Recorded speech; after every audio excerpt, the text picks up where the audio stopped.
Alright, so this is what we had done yesterday, the basic strengths in the gaseous phase and the aqueous phase. This is one of the most important properties of alkyl and aryl amines, right? Now the second property which we are going to discuss today, in fact we have already discussed yesterday, that is the alkylation. Alkylation is the substitution of hydrogen by an alkyl group. Substitution of hydrogen by an alkyl group. ठीक है? और कल हमने ये reaction कर ली थी that if we have ammonia and we are reacting with alkyl halide, one of the hydrogens that gets substituted to give us a primary amine, further reaction with your alkyl halide is going to give us R2NH. Two hydrogens they get substituted, and then another RX. All the three they get substituted, and finally what do we get? We get a quaternary salt, R4NX, with a positive charge on nitrogen and a negative charge on the halogen. So this is your alkylation reaction. In a similar manner, if we substitute the hydrogens with an acyl group, the reaction is known as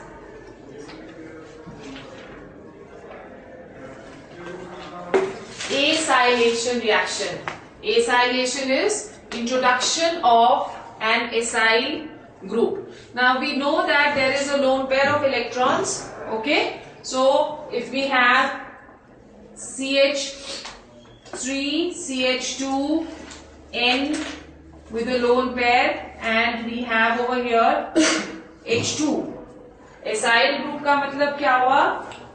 CH3, C double bond OCl. This is your acyl group. Now oxygen being more electronegative, the charge will be transferred to oxygen and this will get a slight positive charge. So the attachment that is going to take place at nitrogen. तो हमारे पास आ क्या जाएगा अब product CH3, CH2, N. We are getting your acyl group over here, C double bond O and CH3. ठीक है, और यहाँ पे आपके पास क्या आ जाता है H2. H2 आएगा कि एक हाइड्रोजन आएगा? One of the hydrogen that is going to be substituted over here, na? So only one hydrogen. One hydrogen will come here. Clear? So ये हमारे पास what is the IUPAC name of this? N-ethyl ethanamide. N-ethyl ethanamide. You can also write this in a simpler manner. हम इसको लिख सकते हैं CH3, CH2, NH, CO, CH3. In a simpler manner, if you want to write, you can write it like this. और HCl आपका इसमें से निकल जाता है. ठीक है? The same reaction you can do also with your secondary. Secondary के साथ कर सकते हैं. Secondary में आपके पास क्या आ जाएगा? You will get C2H5N, C2H5H. This is your secondary amine. ठीक है? इसके साथ अगर हम लोग रिएक्ट करते हैं CH3, COCl, your attachment is going to take place from here. Okay, so what are we going to get? We will get C2H5N, COCH3, C2H5 and HCl.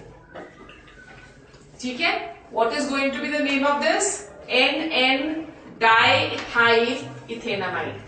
N-N-diethyl ethanamide. ठीक है? Is it clear to everyone? Then the fourth reaction which we are going to do, an important reaction, that is your carbyl amine reaction. This this reaction is a test for 1 degree amines. It is a test for 1 degree amines, and this is only given by 1 degree amines. In this, the product which is formed, that is going to be an isocyanide, which is also known as carbylamine, and it has a very foul smell. तो जब भी हम लोग 1 degree को chloroform के साथ react करेंगे तो हमें एक बहुत ही गंदी स्मेल वाला प्रोडक्ट बन जाता है, which is not given when chloroform is reacted with 2 degree and 3 degree. ठीक है? So alkaline medium में ये reaction होती है. We are going to take a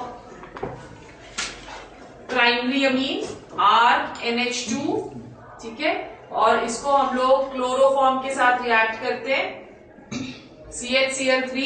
As I just said, the reaction takes place in presence of an alkali. So we are taking potassium hydroxide over here. When we heat this mixture, we get an isocyanide, RNC. This is an isocyanide which will give us a foul smelling product, and plus your byproducts they are also given, which is potassium chloride and water. ठीक है? So ये आपका जो है, this is a test for 1 degree amine. अब जितने भी हम इसके आगे करेंगे वो सारे हमारे टेस्ट ही हैं. The fifth reaction which we are going to do, that is a reaction with nitrous acid. Reaction with nitrous acid. Nitrous acid is your HNO2. ठीक है? इसके साथ जब हम लोग रिएक्शन करते हैं तो हमारे पास क्या मिल जाएगा? Diazonium chloride. The reaction is also known as diazotization reaction. ठीक है? So हमारे पास, let's take alkyl only first. We have CH3, CH2, NH2, nitrous acid, HONO. ठीक है? और इसको हम लोग किसके साथ रिएक्ट कर रहे हैं? The reaction takes place in presence of sodium nitrite and HCl. Sodium nitrite and HCl. ठीक है? When we are going to get what? CH3, CH2, N2Cl, ethyl diazonium chloride. ठीक है? जब हम इसको वार्म करते हैं वाटर के साथ, we get a corresponding alcohol. CH3, CH2, OH plus N2 plus HCl. ठीक है? The same reaction can also be done, which we have done in our previous sections when we were doing Sandner's and Getterman reaction. तो वो हमारी किसके साथ थी? Aniline के साथ. The same reaction can also be done with aniline. NH2 with HNO2. Reaction will take place in presence of NaNO2 and HCl. ठीक है? When we will get benzene diazonium chloride, N2Cl plus what will we get over here? H2O. ठीक है? इससे हम लोग phenol prepare कर सकते हैं. वाटर के साथ we will warm, and what will we get? The final product, that is going to be phenol. ठीक है? Final product over here, that is going to be phenol. Then the sixth reaction is your reaction with Hinsberg reagent. Sixth reaction, memory frame हम लोग बाद में बनाएंगे इसका.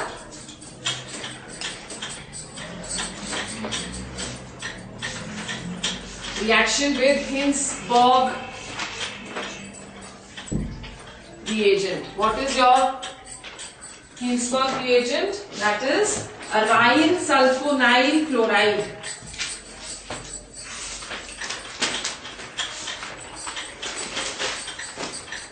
Hinsberg reagent is your aryl sulfonyl chloride. ठीक है? So this is our sixth reaction. Reaction with Hinsberg. Hinsberg reagent is your aryl sulfonyl chloride. Aryl sulfonyl chloride, and this reaction is a test for 1 degree, 2 degree and 3 degree amines. It is a test for 1 degree, 2 degree and 3 degree amines. Now what is your aryl sulfonyl chloride? In this, the benzene ring is attached to sulfur, which is doubly bonded to 2 oxygens और chlorine. ठीक है. अब जब हम लोग primary amine ले रहे हैं तो प्राइमरी अमीन में हमारे पास क्या होगा? We have 2 hydrogens and CH3. This is how we can write our primary amine. ठीक है. तो यहां पे एक सब्स्टिट्यूटेड प्रोडक्ट बनता है जहां पे आपका HCl एलिमिनेट हो जाएगा and we will get a substituted product of aryl sulfonyl chloride H. ठीक है. अब देखो यहाँ पे H आपका एक निकल जाता है. This is N methyl sulphonamide. This is used in your sulpha drugs. जितने भी हम यूज करते हैं जिसमें सल्फर एज अ ड्रग होता है उसमें भी इसको यूज करते हैं सल्फा ड्रग्स में. This is N methyl benzene sulphonamide. N methyl benzene sulfonamide. The product which is formed over here, this product is soluble in NaOH. This product is soluble in NaOH. Why is it soluble in NaOH? That is due to the presence of this hydrogen which is present over here. ठीक है. So हमने क्या किया है? React करा है primary amine को किसके साथ? हिंसबर्ग रिएजेंट के साथ. जब हम इसको इसके साथ रिएक्ट करते हैं तो हमारे पास एक सब्स्टिट्यूटेड प्रोडक्ट आता है और ये जो सब्स्टिट्यूटेड प्रोडक्ट आता है ये NaOH में सॉल्युबल है. ठीक है. Now we going to do the same reaction with secondary amine. So हमारा सेकेंडरी अमीन क्या हो गया? S double bond O Cl same, but यहाँ पे हम लोग सेकेंडरी अमीन ले रहे हैं N CH3. सो सेम आपका HCl यहां से एलिमिनेट हो जाता है तो आपके पास क्या आया? Again a substituted product S double bond O N CH3 and CH3. This is your NN dimethyl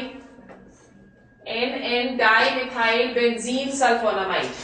ठीक है. NN dimethyl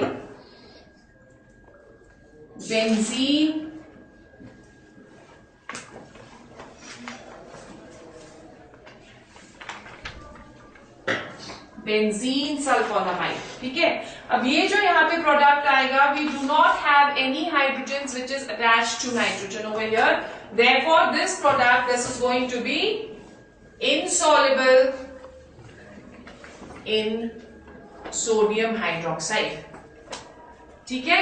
जब हम लोग 3 डिग्री अमीन्स लेते हैं तो 3 डिग्री अमीन्स इसके साथ हिंसबर्ग रिएजेंट के साथ रिएक्ट नहीं करेगा because of absence of any hydrogen for it to bond with chlorine. Okay.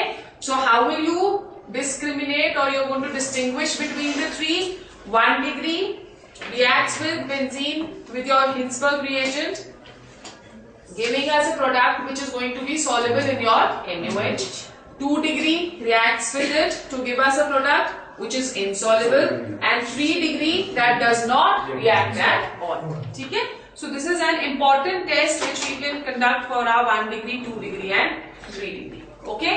Then the 7th reaction which we are going to do, that is our electrophilic substitution reaction.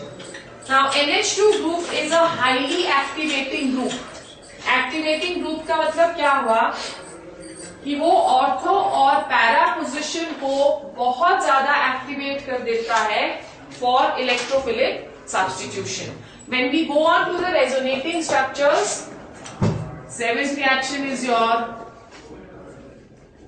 electrophilic substitution reaction, and we are saying that aniline is a very, very highly activating group. So when we looking at the resonating structures of aniline, this is your aniline, ठीक है? Now what is happening over here? Same resonating structures as we had drawn for alcohols and your alkyl aryl halides. Same resonating structures they are going to come over here.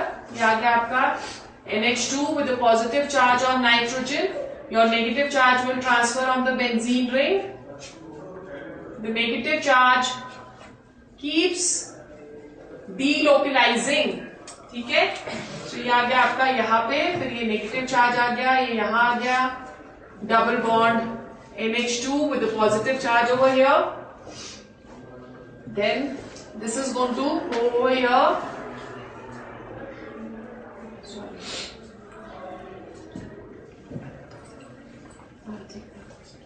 ये आपका यहाँ चला गया, ये आपका यहाँ चला गया. So next resonating structure हमारा क्या आ जाएगा?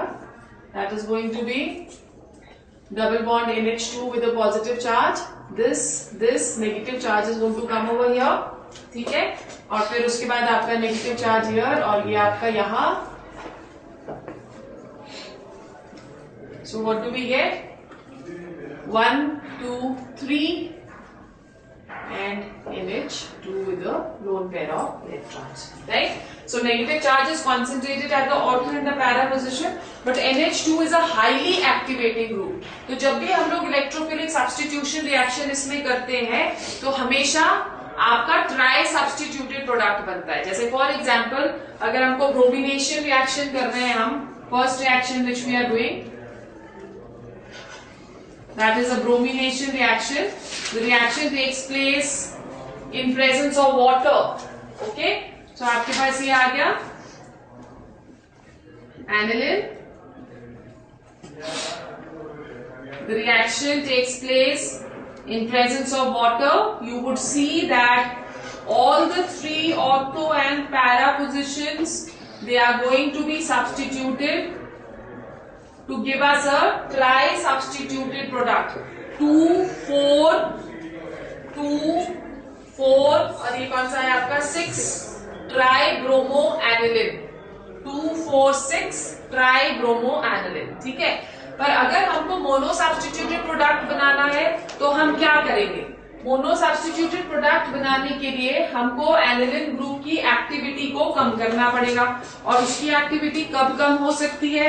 जबकि ये जो लोन पेयर आपका डीलोकलाइज हो रहा है बेंजीन रिंग में, उसकी मूवमेंट को हम लोग रोक दें, ठीक है? अगर हम इसकी मूवमेंट को, इस लोन पेयर ऑफ इलेक्ट्रॉन्स की मूवमेंट को रोक देते हैं तो इसकी एक्टिविटी को हम काफी हद तक कम कर देते हैं. और उसको हम करते कैसे हैं? अभी हम लोगों ने क्या किया था? एसिटाइलेशन. एसिटाइलेशन में हमने जो कार्बन है उसको अटैच कर दिया था इस नाइट्रोजन के साथ. So similar thing which we are going to do over here to decrease the activity of aniline, acetylation of the nitrogen group is done. यहाँ सिर्फ नाइट्रोजन लिखो, of the lone pair on nitrogens is done, ठीक है? सो क्या हो रहा है इसमें? देखो ये आ गया हमारा benzene ring with nitrogen. I am drawing the lone pair of electrons on this side, ठीक है? और हम क्या कर रहे हैं? एसिटाइल ग्रुप ले रहे हैं, ठीक है? अब we have done this reaction just now. Oxygen being more electronegative, the lone pair of electrons go on oxygen, and ये आपका carbon being positively charged gets attached to the nitrogen over here. So we get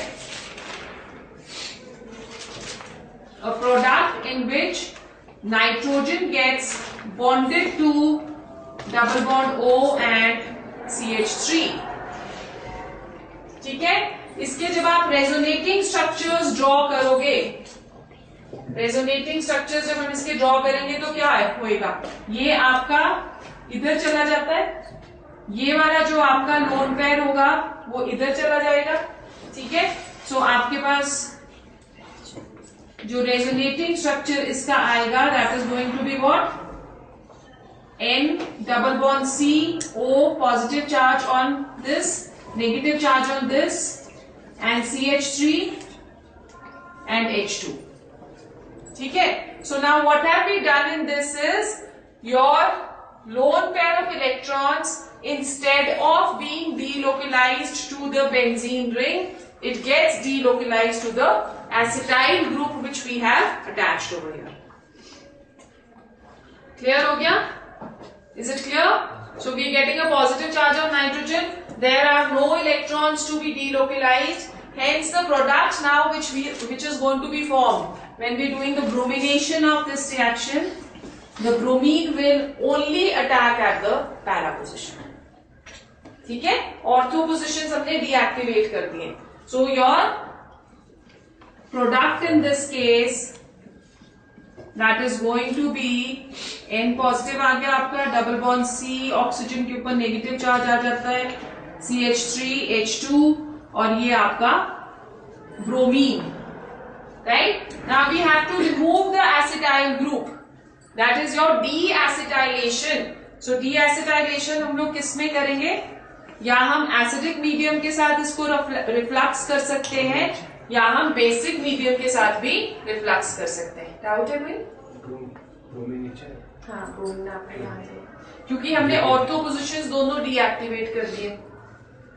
जब हमने ये वाला, आप जब resonating structures यहाँ पे देख रहे हो तो आपकी ऑर्थो और पैरा पोजिशंस यहाँ पे एक्टिवेट कर रहा है ना. ठीक है, अब वो क्यों एक्टिवेट कर रहा था, due to the presence of the lone pair of electrons, है ना. तो जब हमने लोन पेयर ऑफ इलेक्ट्रॉन्स को पहले ही रेजोनेटिंग स्ट्रक्चर्स में डाल दिया, there is no lone pair of electrons left to activate the ring. ठीक है, so basically we can not deactivate all the 3 positions. नीचे भी तो आ रहा है. हाँ, नीचे भी आ रहा है, यहाँ पे भी आपका नेगेटिव चार्ज इसी वजह से आ रहा है ना.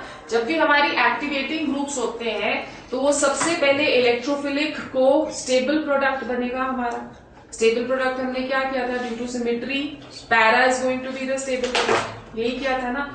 तो जब भी हम लोग डीएक्टिवेशन भी करेंगे तो डीएक्टिवेशन में आपके ऑर्थो पोजिशंस डीएक्टिवेट हो जाते हैं इमीडिएटली, बट पैरा पोजिशन पे फिर भी इलेक्ट्रोफिलिक अटैक होगा, because that is the only activated position which is left in your benzene ring for electrophilic substitution. Meta तो हो ही नहीं सकती. ठीक है, मेटा आपकी किन किन केसेस में होती है, जिसमें आपके पास फंक्शनल ग्रुप के पास ऑलरेडी एक डबल बॉन्ड है ना, जैसे CHO के पास डबल बॉन्ड होता है, COOH के पास डबल बॉन्ड होता है, NO2 के पास डबल बॉन्ड होता है. तो उसपे आपके तीनों पोजिशन जो है और दोनों ऑर्थो और एक पैरा, उसमें पॉजिटिव चार्ज आ सकता है. तो उस पॉजिटिव चार्ज की वजह से जो पॉजिटिव इलेक्ट्रोफाइल आएगा उसको सिर्फ मेटा पोजिशन, ऐसा तो नहीं है उसमें कि मेरे पास मेटा पोजिशन के ऊपर नेगेटिव चार्ज है, ऐसा नहीं होता है ना. तो सिर्फ जो एक पोजिशन रह जाती है उसको अटैक करने के लिए, that is a Meta position. उसी तरह से यहाँ पे ऑल्दो पैरा पोजिशन के पास नेगेटिव चार्ज नहीं है, but that is the only activated position left for the electrophile to attack. ठीक है, ऑर्थो सबसे कम आपकी एक्टिवेट होती है, सॉरी सबसे ज्यादा आपकी पैरा एक्टिवेट होती है, फिर उसके बाद ऑर्थो, फिर उसके बाद मेटा. ठीक है, ये पूरा 11th में आपको कराया जाता है. I don't know whether you have done or not, but this is an entire section which has to be done, activating and deactivating groups. Okay, so सबसे ज्यादा एक्टिवेट जो आपकी होगी that is going to be para position, उससे कम ortho position, सबसे कम Meta position. सो हमने ortho positions acetyl करके हमने ऑर्थो पोजिशंस को डीएक्टिवेट कर दिया है, तो इसलिए हमारे पास सिर्फ एक ही पोजिशन जो एक्टिवेटेड रहेगी that is the para.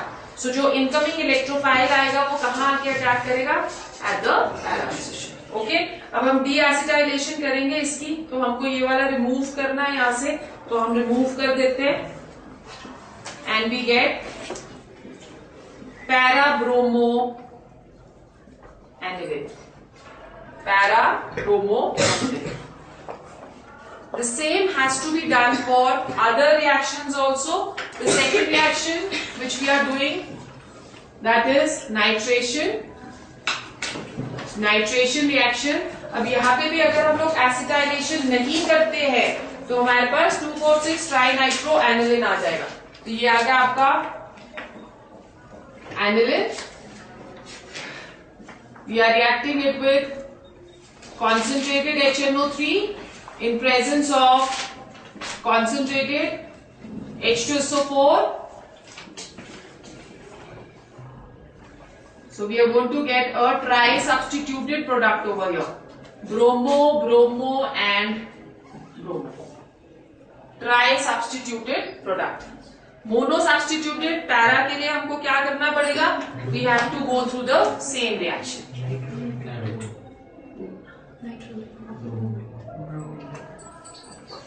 Nitro.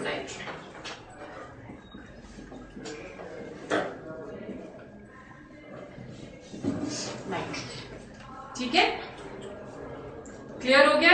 उसी तरह से आपकी सल्फोनेशन भी कर सकते हैं हम. सल्फोनेशन ग्रुप में अगर हम लोग टेम्परेचर मेंटेन कर देते हैं तो हमारे पास पैरा ऑटोमेटिकली आ जाता है. उसके लिए हमें एसिटाइलेशन करने की जरूरत नहीं है. ठीक है, तो सल्फ्यूरिक एसिड के साथ आप करते हैं जब सल्फोनेशन, जिसको हम बुलाते हैं.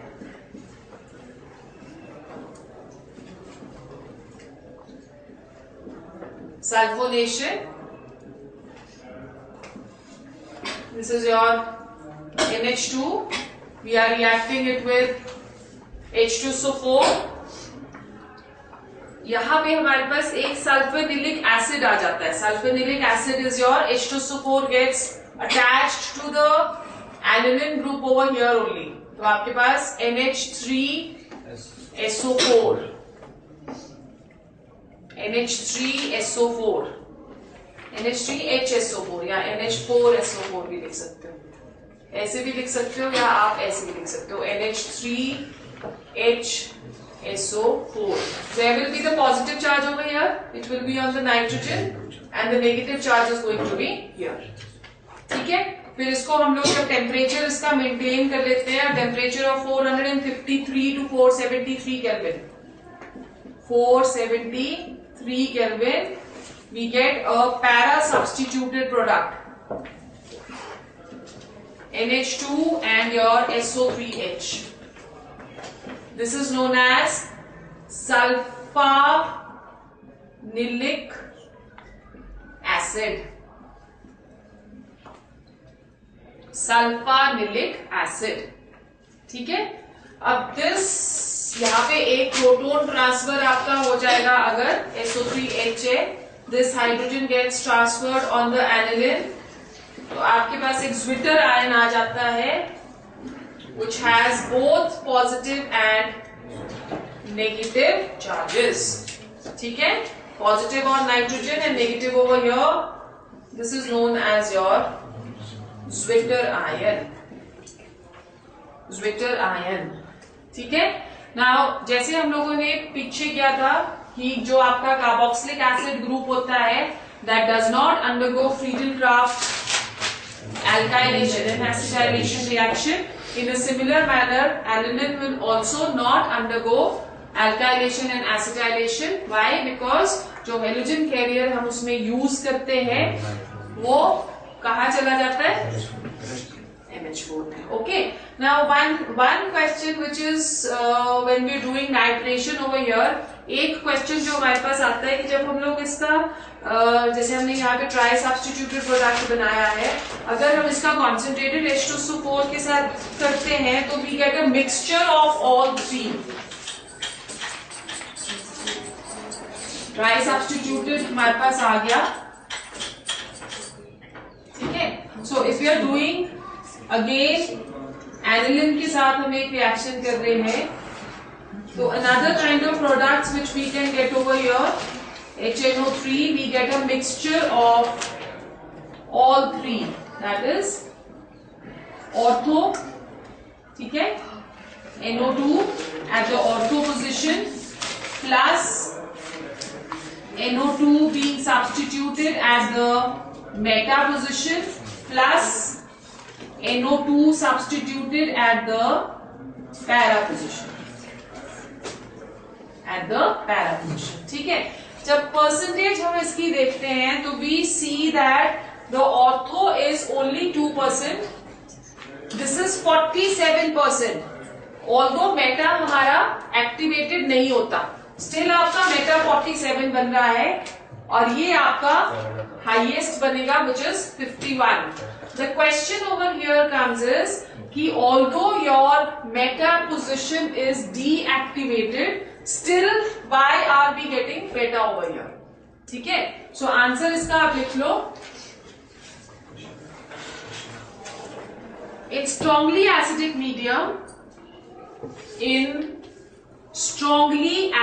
medium, the aniline attracts aniline attracts a proton from the acid. Aniline attracts the proton from the acid to form anilinium ion.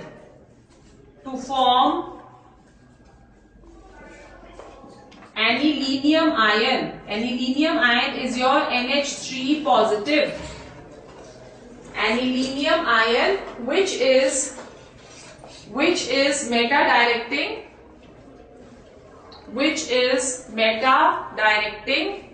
thereby forming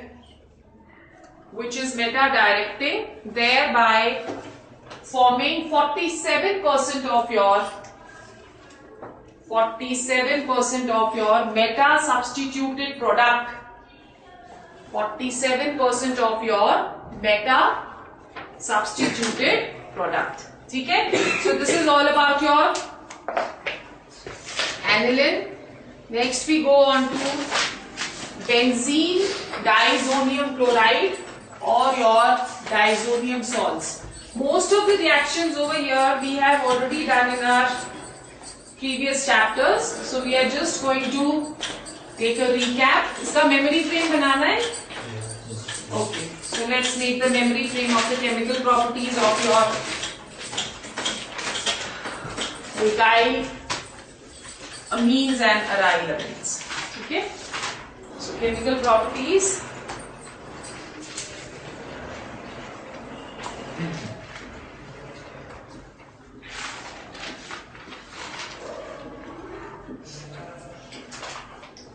Chemical properties of alkyl and aryl amines.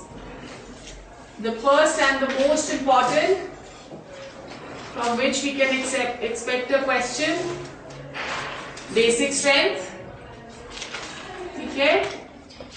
Basic strength में trends हमारे क्या क्या है? First, ammonia is less basic than your amines. ठीक है. Second, C6H5 NH2 less basic than amines. ठीक है. Third, in your gaseous phase,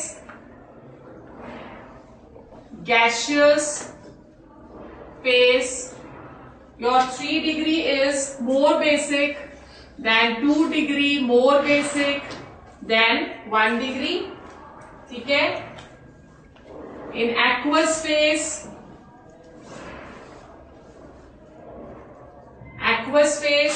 when we are taking our methyl group, then CH3 whole twice NH, that is going to be more basic than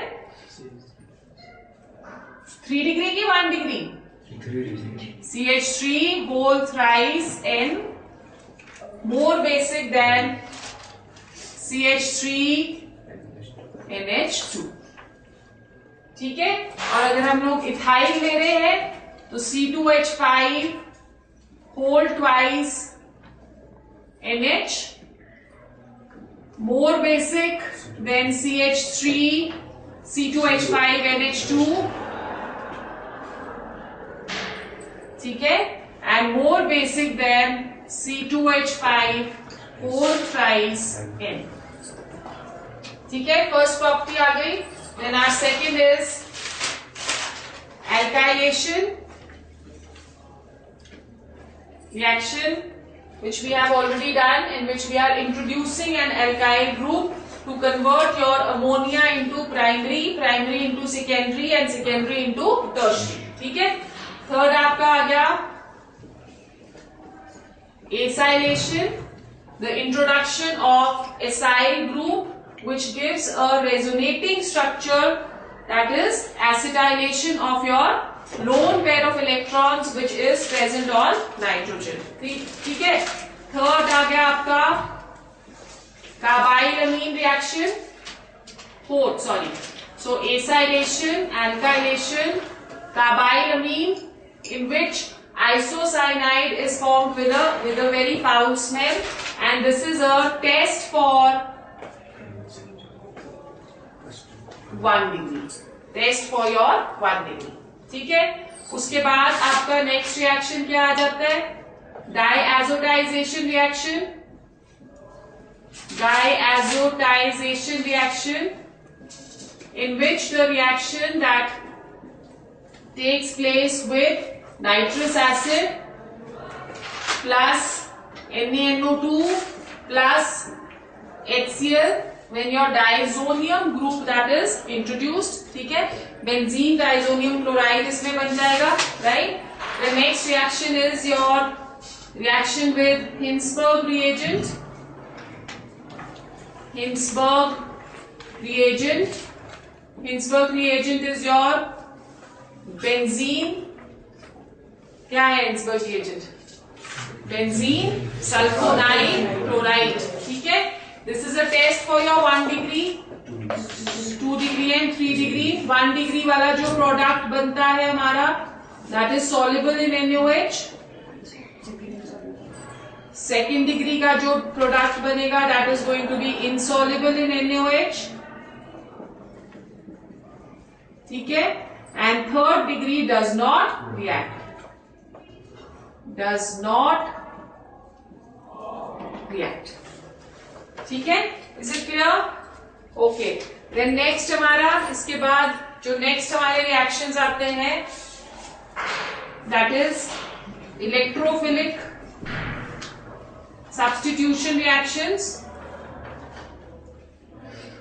electrophilic substitution reactions. Electrophilic substitution reactions में tri substituted products are form. So अगर आप acetylation नहीं कर रहे हो तो your first reaction is bromination.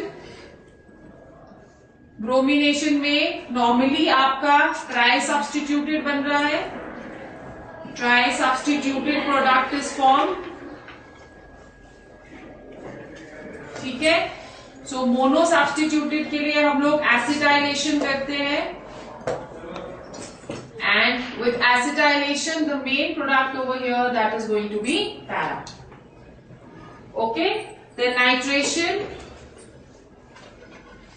Nitration में if we are doing normal nitration with concentrated H2SO4, we get a mixture of ortho, meta and para product. ठीक है. The meta product is due to formation of anilinium ion. Formation of anilinium ion which is meta directing. ठीक है. फिर अगर आप acetylation करोगे तो acetylation में हमारे पास पैरा प्रोडक्ट आ जाएगा. ठीक. फिर उसके बाद हमारा आता है सल्फोनेशन. सल्फोनेशन में we are going to get a para product which is a resonated to a zwitterine. Resonated to a zwitterine. ठीक है. So यही है हमारे reactions. Anything which we have left, it does not undergo Friedel-Crafts and alkylation and acetylation. Why? Because it will form a salt with your halogen carrier. ठीक है? Is it clear till here? Any problem? Okay. Then we go on to benzene diazonium chloride. Preparation we have done many times. The reaction is known as diazotization reaction. Benzene diazonium chloride is a intermediate for manufacture of many important products. So this I am just going to make a small memory frame for this because reactions we have already done. Benzene diazonium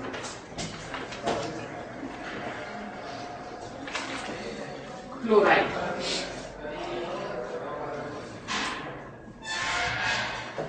Formula into Cl, यहाँ X, ठीक है? तो सबसे पहले इसकी preparation, okay? Preparation is done from aniline. Just now we have done this reaction in presence of NaNO2 and HCl to give us benzene diazonium chloride. ठीक है? Then chemical properties. As I just said, that it is nitrous acid ही बनता है basically इससे. तो या अगर आप सिर्फ HONO और HCl लोगे तब भी रिएक्शन करेक्ट है. अगर आप NaNO2 और HCl लोगे तब भी आपकी रिएक्शन करेक्ट है. ठीक है? सो दोनों में से कुछ भी आप रिएजेंट्स कर सकते हो. ऑलराइट. सो केमिकल प्रॉपर्टीज में आपकी फर्स्ट जो रिएक्शन थी जो हमने करी थी that is your Sandmeyer's reaction. Sandmeyer's reaction याद है reaction? Okay. So what is your reaction? Benzene diazonium chloride N2X plus X2 in presence of Cu2X2, ठीक है? To give us halogen attached at the position instead of your N2X, right? फिर उसके बाद हमारी second reaction थी Gattermann.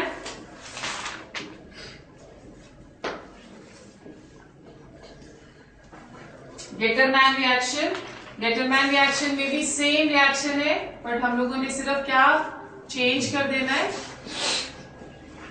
Your catalyst is your क्या था? CuNHCl है ना? CuNHCl. सो यहाँ पे भी हमारे पास क्या आ जाता है? X. In both the cases over here, X is either chlorine or it is bromine. Either chlorine or it is bromine. ठीक है? The third reaction, अगर हमको आयोडो बनाना है, that is the reaction with potassium iodide. ठीक है? So आपके पास ये आ गया N2X plus potassium iodide to give us iodobenzene as the major. I am not writing down the byproducts over here. ठीक है? फिर उसके बाद आपकी बाल्स-शीमैन रिएक्शन. बाल्स-शीमैन रिएक्शन जिसमें हम HBF4 के साथ रिएक्ट करेंगे. HBF4 के साथ ही करते हैं ना इसमें हम. Plus to get us a fluoro product. So over here I am not writing the intermediate. Directly आपके पास क्या आ जाता है? फ्लोरोबेंजीन. ओके. ना उसके बाद इसको अगर हमको निकालना है तो हम लोग कुछ रिड्यूसिंग एजेंट्स यूज करके हम इससे बेंजीन भी बना सकते हैं.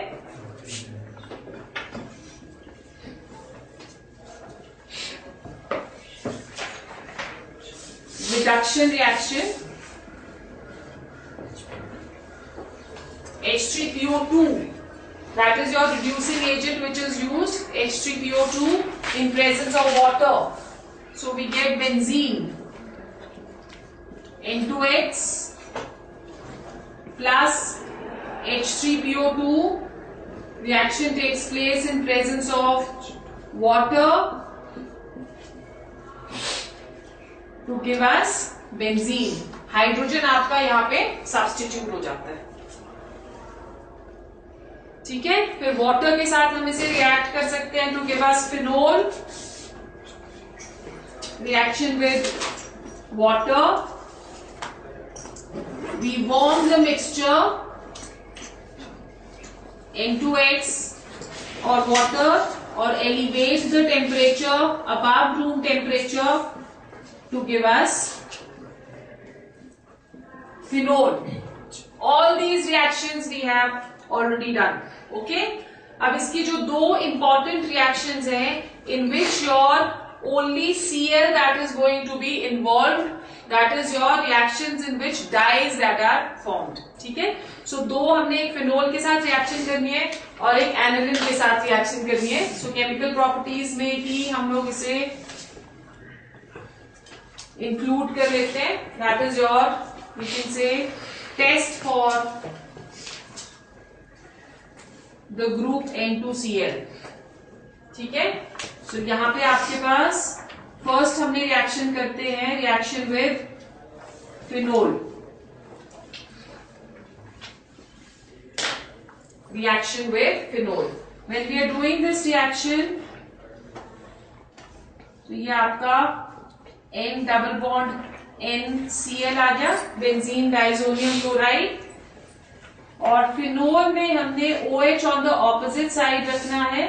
This is our OH, hydrogen over here, ये हमारा HCl यहां से निकल जाता है. ठीक है? So what is the product which we are going to gate?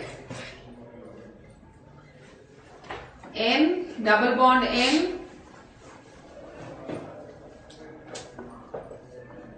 benzene and OH, para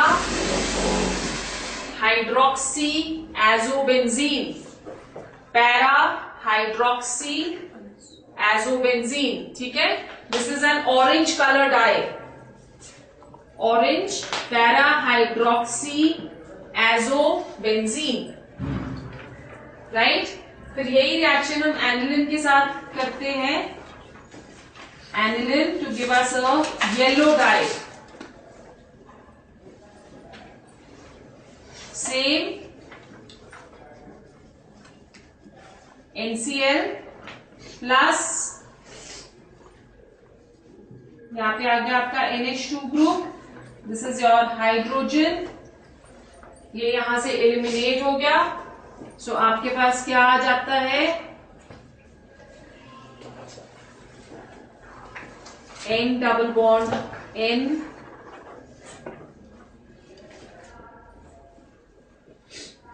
para amino azobenzene, para amino azobenzene. This is a yellow colour dye. ठीक है? So this is all about your nitrogen group. Anything you want to ask? Alright, so we were discussing the colligative properties. Now we say that the colligative properties, they depend upon the mole fraction of the non-volatile solute. So mole fraction आपका क्या हुआ? Number of moles of the non-volatile solute upon total number of moles. ठीक है? और number of moles of the non-volatile solute क्या हुआ? Weight of the non-volatile solute upon your molar mass. So in other words, we can say that colligative properties, they are inversely proportional to the molar mass. जितना ज्यादा molar mass होगा उतनी ही colligative properties कम होगी, right? अब हमको चार colligative properties discuss करनी है. The first colligative property, that is known as relative lowering in vapor pressure.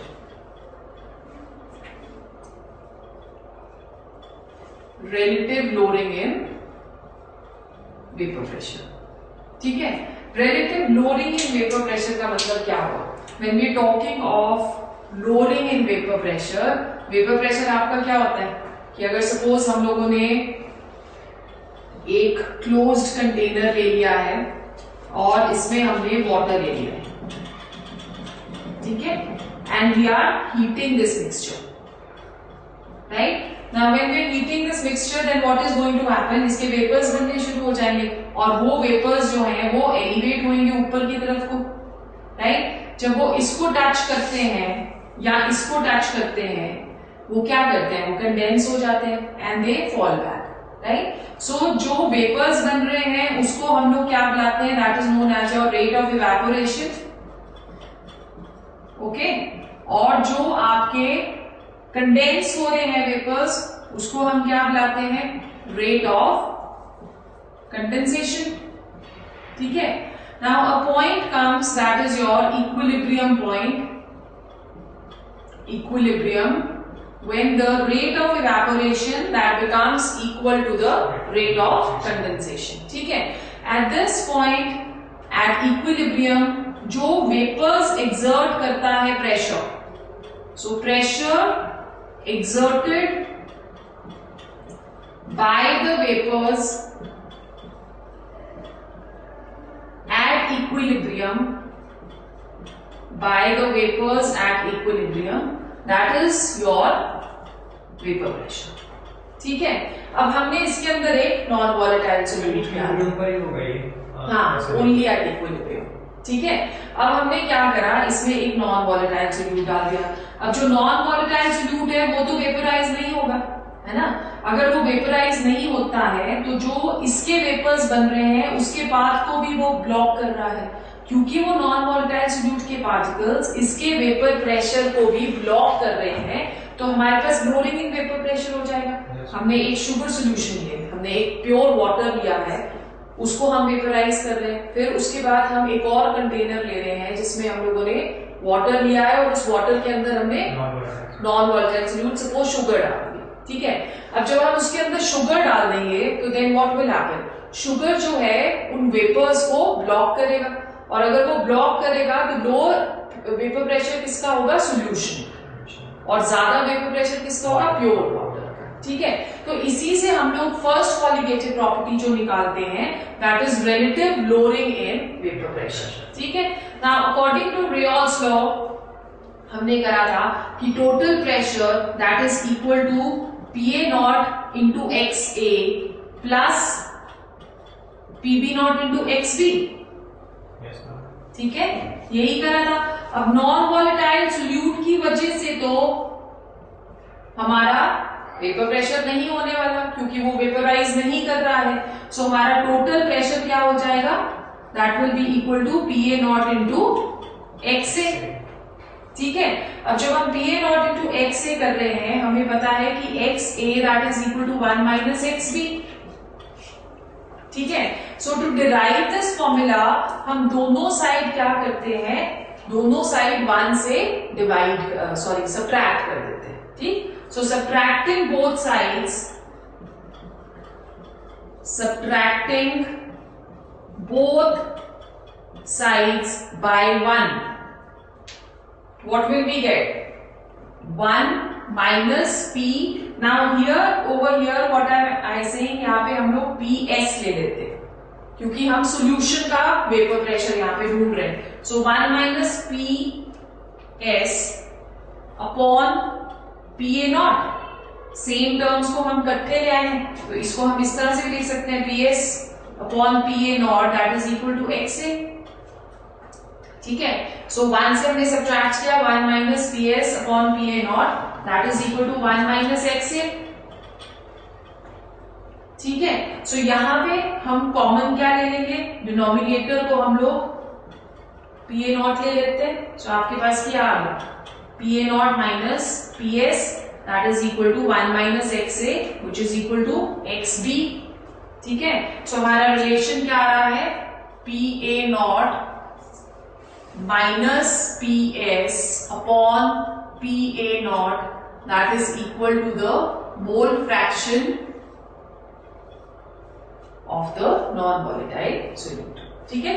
So because हमने फर्स्ट चीज क्या करी थी कि आपकी जो कॉलिगेटिव प्रॉपर्टी है that will only depend upon XB। सो यहाँ पे आपकी कॉलिगेटिव प्रॉपर्टी सिर्फ XB के ऊपर डिपेंड कर रही है। तो relative lowering in vapor pressure is a colligative property, but lowering in vapor pressure is not a colligative property, because lowering in vapor pressure आपका क्या होगा? Lowering in vapor pressure will be only PA naught minus PS. This is your lowering in vapor pressure. तो ये lowering in vapor pressure आपका किसके ऊपर depend कर रहा है? XB के ऊपर भी डिपेंड करेगा और PA naught के ऊपर भी डिपेंड करेगा। Therefore, this is not a colligative property. ठीक है? एप्लीकेशन अगर हम लोग देखें इसकी,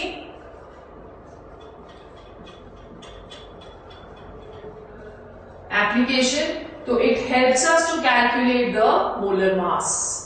मोलर मास कैसे करेंगे? वापस आ जाओ उसी एक्सप्रेशन पे, PA naught minus PS upon PA naught that is equal to XB। ठीक है? XB आपका क्या होता है? NB अपॉन NA प्लस NB। ठीक है? और NB आपका क्या हो गया? WB upon NB। उसी तरह से नीचे भी हम लोग WA और MA ले लेते हैं, right? Now in this case हम बोल रहे हैं कि जो हम नॉन वॉलेटाइल सोल्यूट लेते हैं that is taken in a very small quantity, because वो बहुत कम हम लोग लेते हैं, तो इसलिए हम लोग डिनोमिनेटर में यहाँ पे NB को इग्नोर कर सकते हैं। ठीक? सो हमने यहाँ पे NB को इग्नोर कर दिया, तो हमारे पास क्या आ जाएगा? अब यहाँ पे हमने डिनोमिनेटर में इसको इग्नोर कर दिया है, तो हमारे पास सिर्फ ये वाली टर्म आ जाती है। This will be equal to WB upon MB into MA upon WA। ठीक है? So this is your first colligative property from which we can calculate the molar mass of a non volatile solute. ठीक है? So साथ साथ I am just writing down the expressions on one side so that we do not forget कि हम लोगों ने कौन कौन सी कॉलिगेटिव प्रॉपर्टीज जो है वो करी।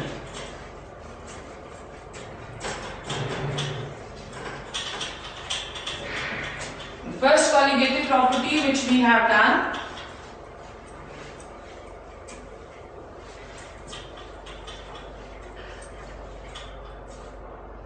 the first colligative property which we have done, that is our relative lowering in vapor pressure, relative lowering in vapor pressure with the expression P naught minus PS upon P naught that is equal to XB। ठीक है?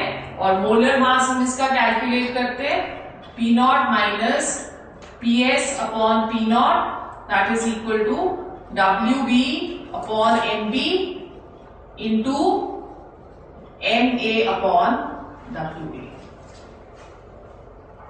Right? So the second colligative property which we are going to do, that is elevation in boiling point।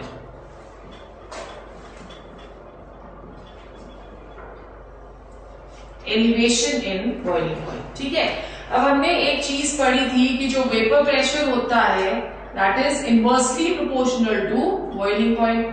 Because boiling point को अगर हम define करें तो हम बोलते हैं कि boiling point is that constant temperature at which the vapour pressure becomes equal to the atmospheric pressure.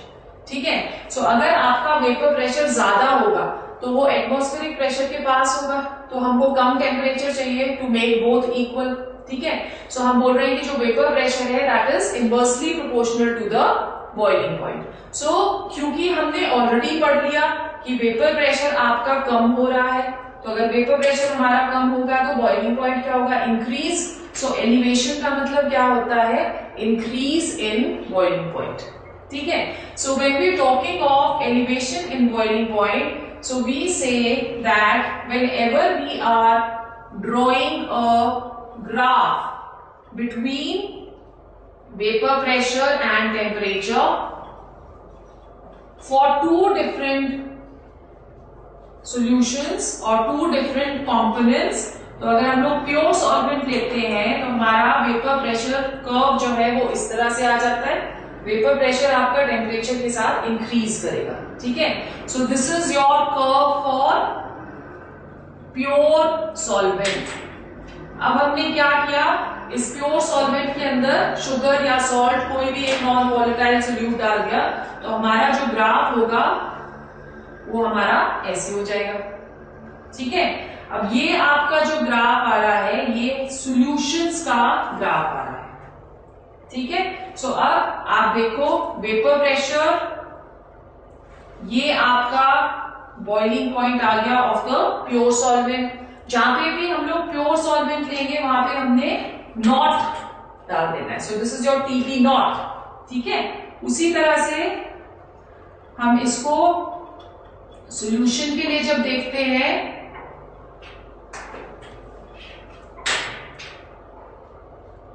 This is TP, ठीक है। So there is an increase in temperature and the difference between the two that is your delta TP, ठीक है। So delta TB अब आपका क्या हो गया, delta TB that is equal to TB minus TB naught, right. और mathematically अगर हम लोग इसको एक्सप्रेस करें, मैथमेटिकली हम लोग बोलते हैं कि हमारा जो डेल्टा टीबी है, elevation in boiling point, that is directly proportional to molarity of the solution, ठीक है। सो एम आपकी क्या आ जाएगी यहाँ पे, मोलैरिटी। और we can say that delta TB that is equal to KB into M,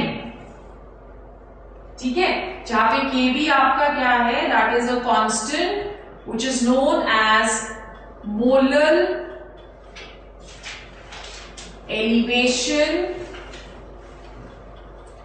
constant, KB which is known as molar elevation constant, ठीक है। इसको हम लोग एब्यूलियोस्कोपिक कांस्टेंट भी बुलाते हैं, राइट। अब let's put on the molarity की हम लोग ने फॉर्मूला डालना है। तो delta TB that is going to be equal to KB into molarity का क्या फॉर्मूला होता है, WB into 1000 upon NB into WA, ठीक है। Where WB is the weight of the non-volatile solute, MB is the molar mass of the non-volatile solute, and WA आपका क्या हो गया, weight of the solvent, right? Now from this we can calculate our molar mass of the solute. So यही इसकी एक application है, ठीक। Now why this is a colligative property? Because it is depending, it is inversely proportional to the molar mass of the non-volatile solute. इसमें आपका 1000 constant आ जाता है, ये भी आपका कांस्टेंट आ गया, वेट ऑफ द सॉल्वेंट भी आपका कांस्टेंट आ गया।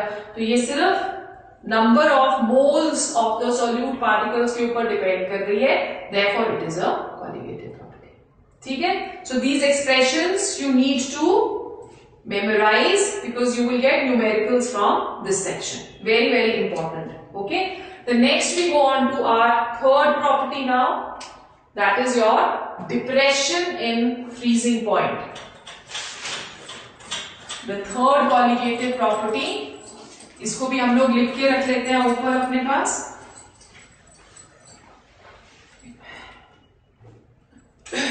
The second colligative property is your elevation in boiling point, and the relationship delta TB that is directly proportional to molarity, delta TB that is equal to kVm. kV is your molar elevation constant, ठीक है।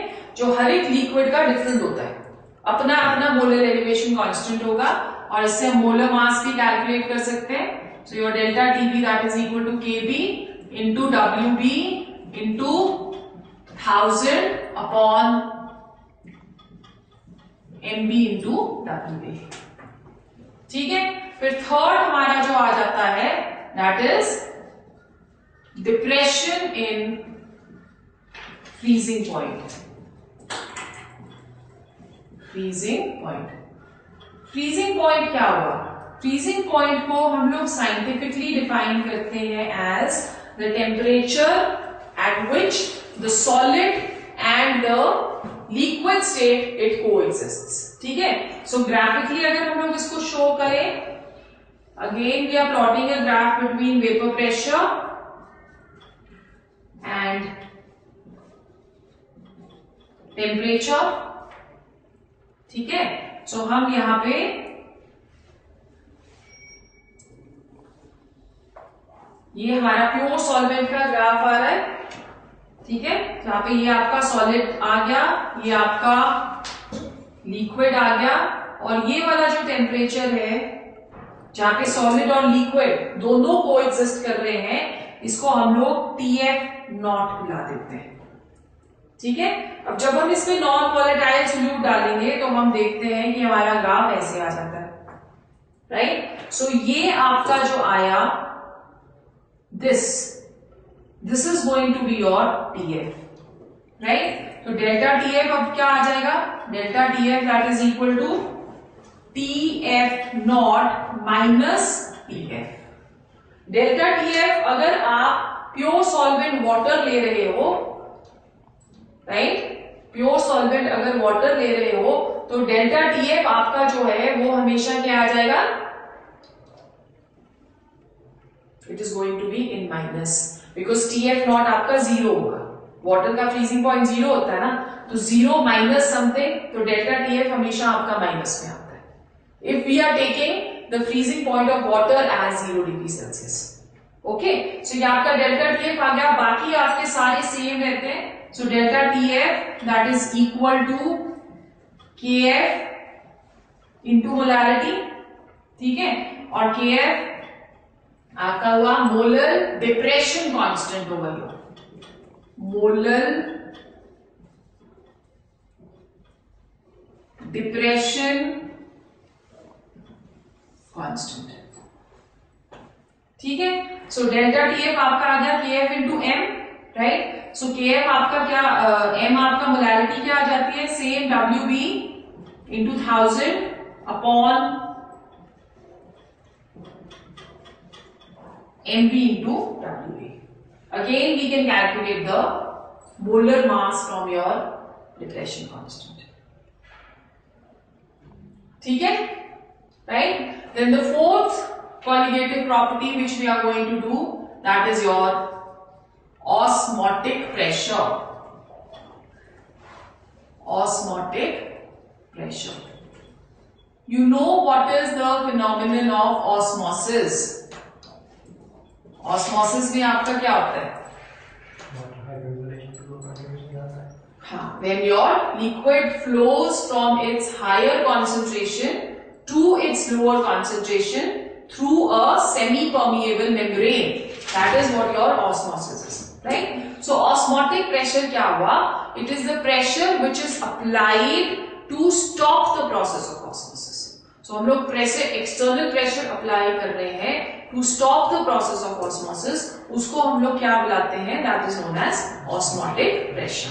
ठीक है, so osmotic pressure आपका is denoted by pi, and the scientist जिसने इसको दिया था, his name was van Hoff, right. So हम लोग बोलते हैं कि जो ऑस्मोटिक प्रेशर है पाई, that is directly proportional to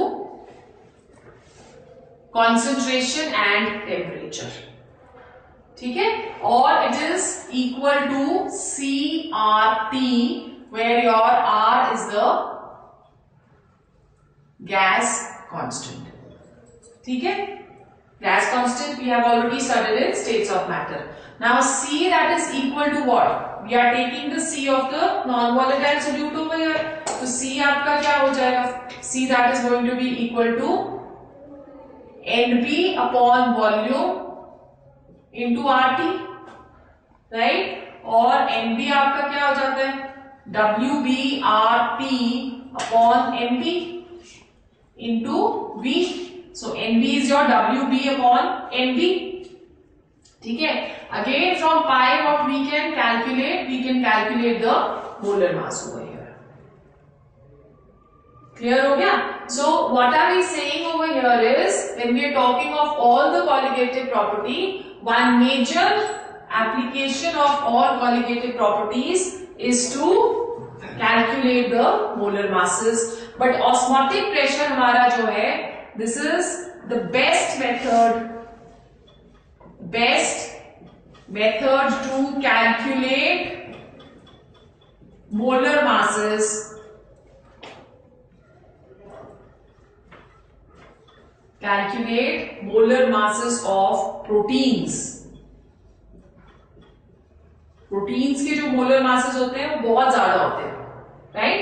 So best method to calculate the molar masses of proteins, that is your osmotic pressure. Why? Because it can be easily calculated at high temperatures or at room temperatures. ठीक है? Now depending upon the osmotic pressures, हम लोग divide करते हैं solutions को into isotonic solutions. When we are comparing two solutions, so isotonic solutions आपके कौन से हुए? Which have the same osmotic pressure. That is your pi1 is equal to pi2, right? Now when we are taking constant temperature, at constant temperature, आपका अगर आप वापस इसमें आ जाओ एट कांस्टेंट टेम्परेचर आपका कांस्टेंट हो गया, दोनों सॉल्यूशंस का आर ऑलरेडी कांस्टेंट है, तो आपका सिर्फ क्या वेरी कर रहा है? सी, राइट? सो हम लोग बोलते हैं कि at constant temperature for isotonic solutions pi1 upon pi2 that is equal to C1 upon C2. Concentration of 1 upon concentration of 2. So if we know the concentrations of both and we know the osmotic pressure of one, we can calculate the osmotic pressure of the second. ठीक है? So this is again an important expression from your examination point of view, right? Then we go on to hypotonic solutions. Hypotonic solutions आपके कौन से होते हैं?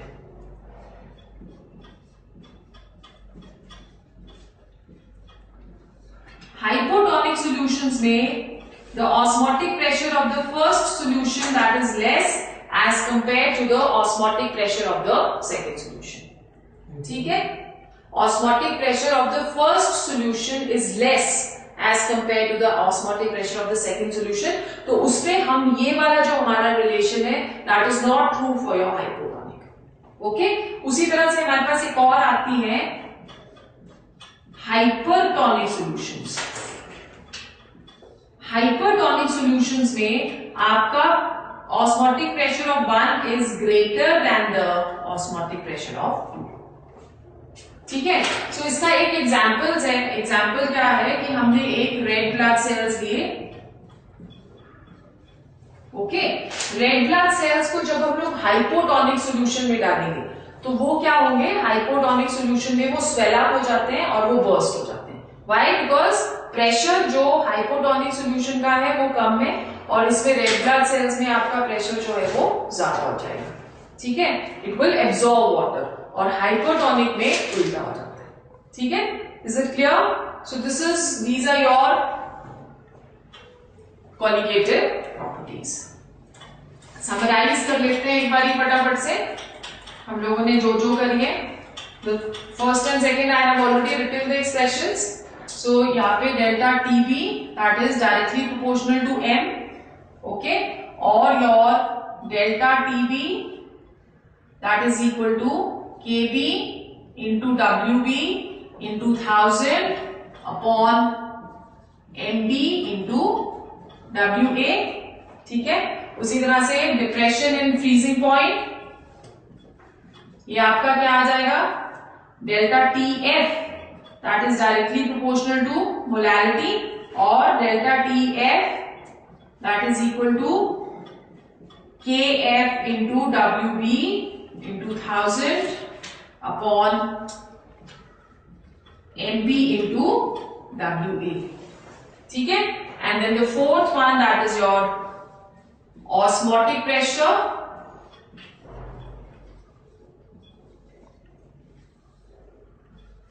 Osmotic pressure आ गया हमारा pi, that is equal to CRT, ठीक है, where C is equal to NV upon WB into R into T, right?